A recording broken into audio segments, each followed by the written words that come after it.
Sejam todos muito bem-vindos a mais uma aula aqui no canal Biolodúvidas. Eu sou Patrick Gomes, o seu professor de Biologia Geral, e você está no curso de Bioquímica para o ensino superior. Então deixa aí o seu like para poder ajudar o canal a crescer. Cara, o YouTube agora funciona na base do like. Pode parecer uma coisa apelativa, uma coisa chata, mas cara, por favor, deixa o seu like para que outras pessoas consigam ver esse vídeo. E no final dessa aula, eu quero muito que você deixe aqui também o seu comentário, beleza? Pois bem, hoje eu vou falar para vocês sobre metabolismo do glicogênio. Olha o nome, metabolismo do glicogênio.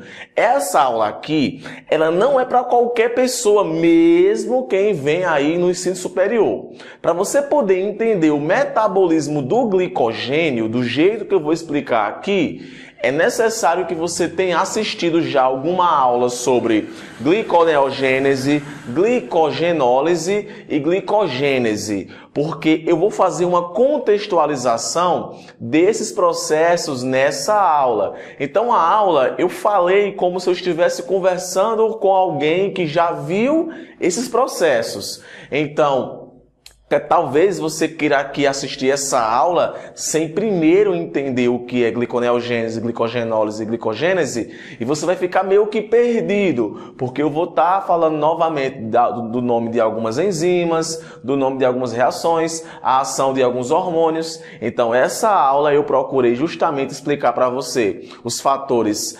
alostéricos de regulação, alostéricos e fatores hormonais que vão estar atuando na questão da regulação do metabolismo do glicogênio. Então é uma aula bem objetiva, é uma aula que eu falei com um pouco de sarcasmo porque eu já estou cansado de repetir um monte de informação, mas é uma aula muito boa para poder fechar com chave de ouro esse lance aí de metabolismo energético. Aqui no meu canal, a última aula que eu postei foi sobre respiração celular, ao qual eu expliquei as 3 fases bem detalhadas. E essa aula aqui eu vou fechar com chave de ouro, só não vou fechar com chave de ouro por causa que eu ainda vou dar uma aula sobre ciclo de Cori, só que não agora. Ciclo de Cori vai ser uma das últimas aulas que eu vou dar aqui no curso, porque eu quero dar ciclo de Cori e integração metabólica para poder fazer toda uma revisada do que eu expliquei aqui até então. Beleza? Então, canetinha na mão, papel na mão e vem comigo entender essa bagaça agora. Roda a vinheta, Charles Darwin.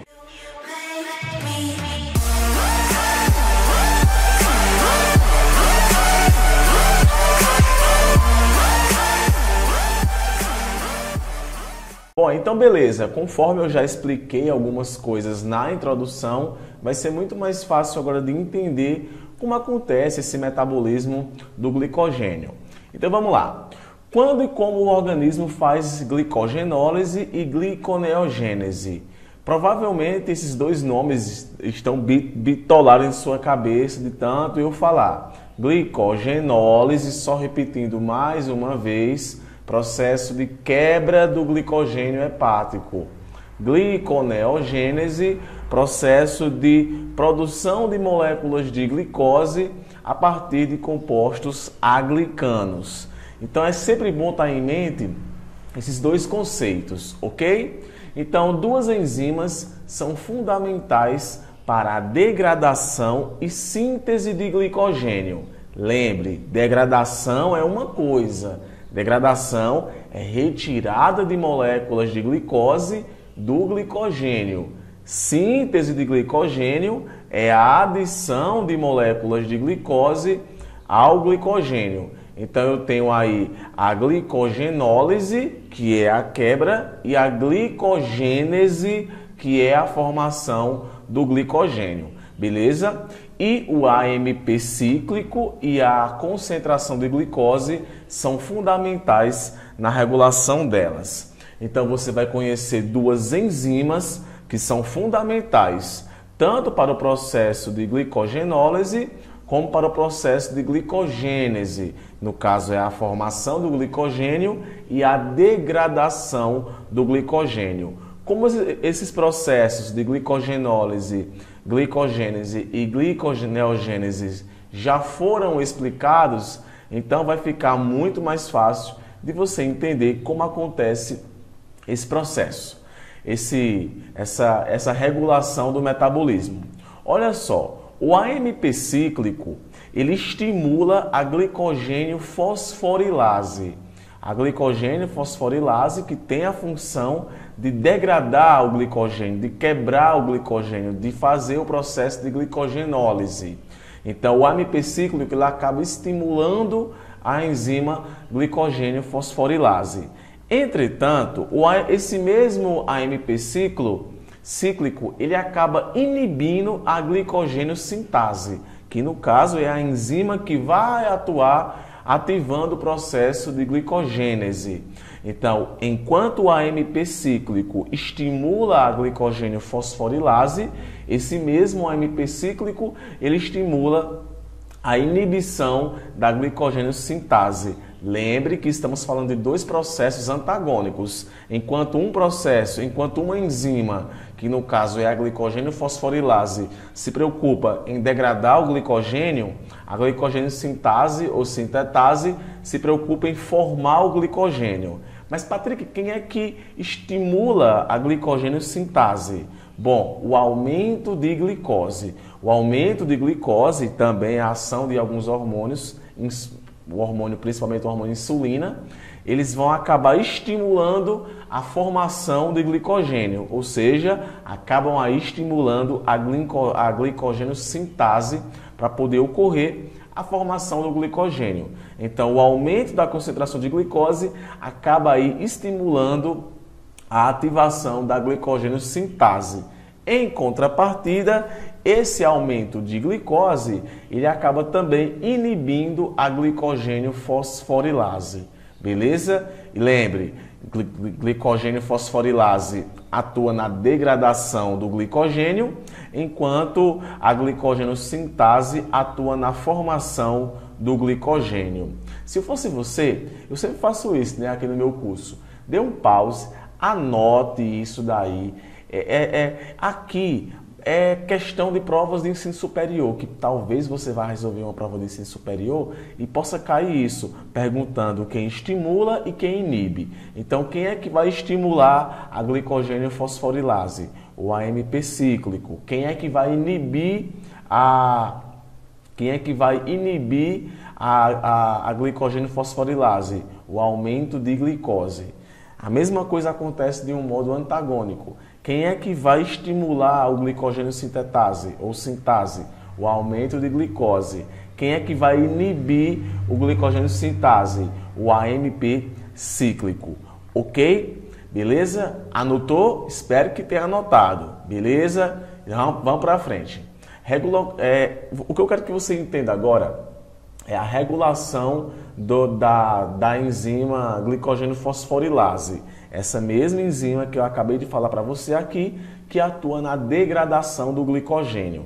Vale muito a pena você saber como acontece a regulação dessa enzima, uma vez que essa enzima vai ser responsável pelo aumento da concentração de glicose nos tecidos. Então você vai perceber que vai ser de um jeito no músculo e de um jeito no fígado, uma vez que essas duas estruturas elas têm glicogênio, o hepático e o muscular. Beleza? Então, uma regulação muito importante é a regulação alostérica e outra regulação muito importante é a regulação hormonal. Eu vou começar falando um pouco sobre essa regulação alostérica da glicogênio fosforilase. Preste bem atenção nisso que você vai ver aqui agora. Olha só, eu tenho duas formas existem basicamente duas formas que são encontradas a glicogênio fosforilase. Na sua forma ativa, que eu vou chamar de forma R, e da sua forma inativa, que eu vou chamar de T.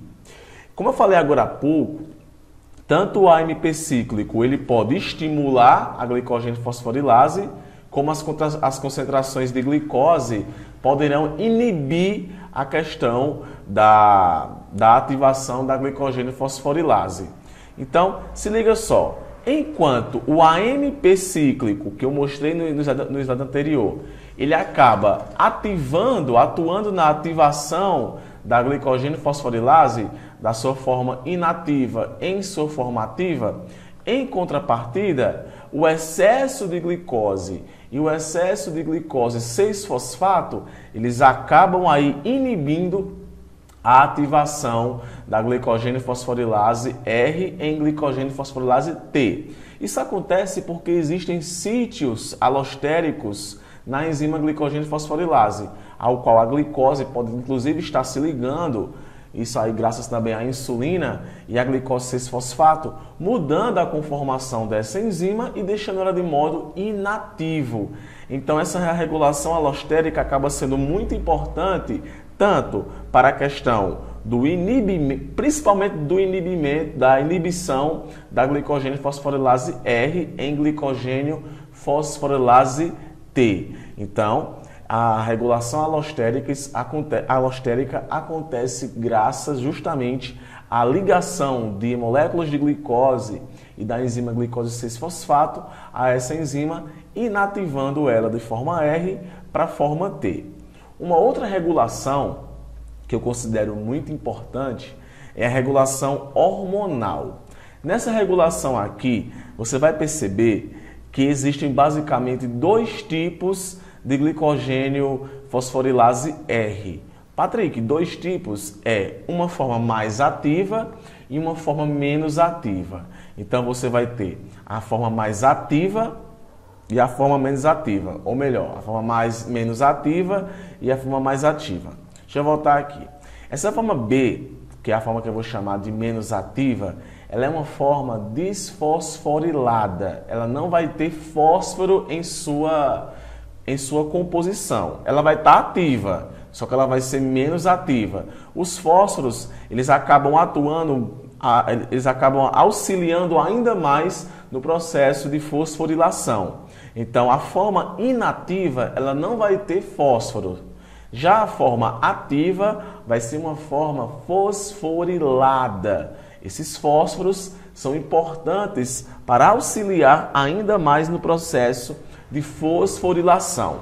O que eu quero que você saiba agora é como acontece a fosforilação dessa forma B, que é menos ativa, em uma forma A fosforilada mais ativa. Então, se liga só uma coisa. Essa regulação hormonal, ela vai variar muito do glicogênio, do que vai estar acontecendo no glicogênio hepático para o glicogênio muscular. Eu vou explicar aqui agora basicamente o que acontece no glicogênio hepático. Então, no fígado no caso, né? Hepático, fígado. Quem vai estar atuando diretamente nesse processo é o glucagon. Lembre que o glucagon é um hormônio muito importante que age em situações de hipoglicemia. Quando a concentração de glicose está baixa, o glucagon ele acaba sendo produzido para justamente atuar nesse processo de liberação de moléculas de glicose para a corrente sanguínea em se tratando de glicogênio hepático. Então, o que é que o glucagon ele faz? O glucagon ele acaba atuando na produção do AMP cíclico. Já citei aqui agora há pouco, o AMP cíclico que vai ser importante para a ativação da enzima fosforilase. O AMP cíclico, ele também é uma cadeia de reações. O AMP cíclico, ele também contribui para a produção e ativação de uma enzima chamada de proteína quinase A. Essa proteína quinase A, ela vai ter um substrato fosforilado bem conhecido, chamado de fosforilase quinase A. E é essa fosforilase quinase A que vai ceder os fósforos que ela possui para a forma inativa, a forma B da fosforilase, para poder transformar ela em uma forma fosforilada, no caso, uma glicogênio fosforilada com fósforos, beleza? Então, a glicogênio fosforilase A, ela acaba cedendo fósforos para a forma B, tornando ela ainda mais, numa forma ainda mais ativa, com fósforos que tinham nela, que passou para a glicogênio fosforilase, deixando de ser B para poder ser A. Então, lembre, a forma B é uma forma desfosforilada e a forma A é uma forma fosforilada. Quem realizou essa fosforilação foi a enzima fosforilase quinase A, Nossa, Patrick, é muito não fosforilase. Infelizmente o nome vai ser basicamente o mesmo. Então, o glucagon, ele foi importante para a produção do AMP cíclico. O AMP cíclico foi importante para a ativação da proteína quinase A. Essa proteína quinase A, ela vai ter um substrato chamado de fosforilase quinase A, e esse fosforilase quinase A é ele quem vai fosforilar a forma B menos ativa, que vai se tornar uma forma A ativa. Lembre que esses fósforos são importantes para auxiliar ainda mais a questão do processo de degradação do glicogênio, digamos assim. Beleza? Isso aqui eu estou falando ao que compete fígado. Entretanto, é bom você ter em mente que hormônios são muito importantes na regulação, como estimulação e inibição deste processo. Olha só, a hiperglicemia e a hipoglicemia são fatores regulatórios. Então, logicamente que isso aqui vai estar acontecendo em uma situação de hipoglicemia. Então, se tem uma pouca quantidade de glicose, logo o glucagon vai estar promovendo toda essa cadeia de reações para justamente deixar a glicogênio fosforilase ativa para poder ela atuar no processo de degradação do glicogênio. Ah, Patrick, beleza. Entretanto, quando está numa situação de hiperglicemia, não pode mais ceder glicose para a corrente sanguínea, digamos assim. Então acontece uma inibição desse processo. E basicamente quem vai inibir esse processo aí são hormônios, principalmente como a insulina. Então olha só, a fosforilase quinase A hepática tem seus grupos fosfatos escondidos. Essa enzima aqui, a fosforilase quinase A, ela tem seus grupos escondidos para poder impossibilitar que uma enzima venha e pegue dela esses fosfatos. Porque lembra, esses fosfatos que essa fosforilase quinase A tem, vai servir justamente para fosforilar a forma menos ativa da glicogênio fosforilase, para poder transformar ela numa forma ativa. Entretanto, tem que estar escondido porque uma enzima muito safadinha pode chegar lá e pode pegar. Essa enzima ela é ativada graças à insulina. Então se liga só, a insulina pode estimular a ação da enzima fosforilase fosfatase. Essa enzima aqui, ela vai acabar pegando os fósforos da enzima fosforilase quinase A. Nossa, Patrick, Ou também ela pode acabar se ligando a sítios alostéricos dessa enzima aqui, fazendo com que os fosfatos que nela estavam escondidos acabem aparecendo. Eles acabam aparecendo, possibilitando a sua remoção. Desse modo, acaba inativando o processo de fosforilação da glicogênio fosforilase. Então, a insulina é um hormônio muito importante na questão de estimular a ação da enzima fosforilase fosfatase. Essa enzima, ela acaba sendo importante para justamente possibilitar essa, digamos assim, essa amostragem das moléculas de fosfato que estão escondidas na ligação peptídica da fosforilase quinase A, que acabam ficando aparentes, e esses fosfatos aparentes vão possibilitar que outras enzimas possam, inclusive, pegar esse fosfato. Então, isso acontecendo, não vai acontecer a fosforilação da forma B para poder se tornar na forma A. Em se tratando de fígado, no fígado não vai estar tendo a ação do glucagon. No fígado, quem vai estar ativando a enzima fosforilase quinase A basicamente duas estruturas. O hormônio epinefrina e o cálcio, que vão ser indutores da fosforilase quinase A. Isso aqui, quando o músculo está em uma atividade física intensa, então vai precisar que tenha glicose naquele músculo, e a epinefrina e o cálcio vão ser indutores da fosforilase quinase A. Beleza? Para poder justamente ela estar ativa e acontecer o processo de fosforilação da forma B na forma A, deixando a glicogênio fosforilase ainda mais ativa para poder fazer a degradação do glicogênio, ok? Em se tratando de insulina, que eu tinha acabado de falar agora há pouco, a insulina ela vai ser importante para a ativação da fosforilase e fosfatase, enzima que eu citei agora há pouco. Essa enzima ela vai acabar estimulando a inibição de fosforilase A em fosforilase B, e fosforilase B ela é menos inativa, então acaba fazendo com que não ocorra a ativação. Não ocorrendo a ativação, a glicogênio sintetase que estava inativa, ela vai acabar ficando ativa. Note, já estou falando agora aqui da outra enzima, a glicogênio sintase. Eu tenho a glicogênio fosforilase, que promove a degradação, e a glicogênio sintase, que promove a formação do glicogênio. Então, note, quando as enzimas estão inativas por conta da fosforilase e fosfatase, que no caso inibe o processo de deixar ela mais ativa, a B ficar mais ativa em A, ela faz o oposto, a fica menos ativa e se torna B. Isso aqui ficando menos ativo vai possibilitar a ativação da glicogênio sintase, que estava inativo e vai ficar ativo. Então perceba que o glicogênio ele acaba sendo muito importante.